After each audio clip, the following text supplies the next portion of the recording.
4 साल की मासूम बच्ची के साथ हुई दरिंदगी और हत्या के मामले को लेकर पूरे राज्य में आक्रोश है। इसी के विरोध में नासिक से शिवसेना की महिला आघाड़ी ने जोरदार प्रदर्शन किया है।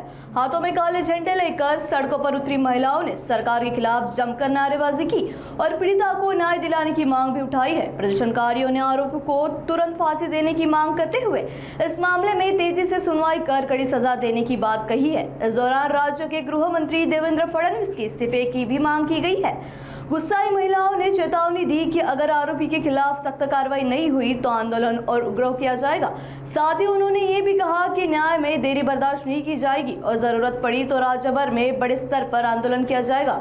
आपण बघतोय दिवसेंदिवस ह्या बलात्काराच्या घटना ज्या आहेत त्या दररोज वाढत आहे आणि कोणतं वय हे कुठेच बघितलं जात नाहीये। चिमुकले असो किंवा वृद्ध असो किंवा मुलगी असो किंवा महिला असो यांच्यावर अन्याय होतच आहे आणि यावर कोणतीच कठोर कार्यवाही होत नाहीये। जो आरोपी आहे त्यांच्याकडे आरोपी सिद्ध होतोय, त्याचे पुरावे असताना देखील कोणती शिक्षा घेत नाहीये, शिक्षा देत नाही त्या आरोपीला, तर ही खूप लाजिरवाणी गोष्ट आहे। नेमकं आपलं शासन सरकार करता काय? छत्रपती शिवाजी महाराजांच्या महाराष्ट्रामध्ये अशा घटना घडताय आणि त्या घटनेवर कोणीच काहीच जर शिक्षा देत नाही किंवा काय न्याय देत नाही त्या आरोपींना, त्या ज्या महिला आहे पीडितांना त्यांना न्याय मिळालाच पाहिजे। आपण जसं की बघतोय पुण्याला ज्या घटना घडल्या अशीच घटना ही मालेगावला देखील घडली होती।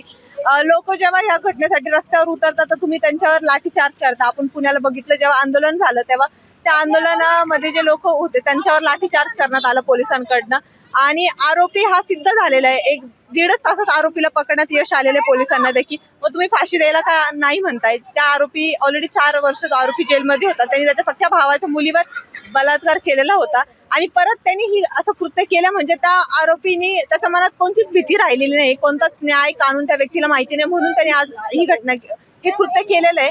त्या ज्या चिमुकलीला त्यांनी ठेचून मारा तसंच तुम्ही त्या आरोपीला ठेचून ठार करा, तेव्हा त्याला त्याची त्या भावना त्या यातना ज्या चिमुकलीने सहन केल्या त्याला त्या कळतील। माझं नाव साक्षी दाते, मी युवती सेना महानगर प्रमुख।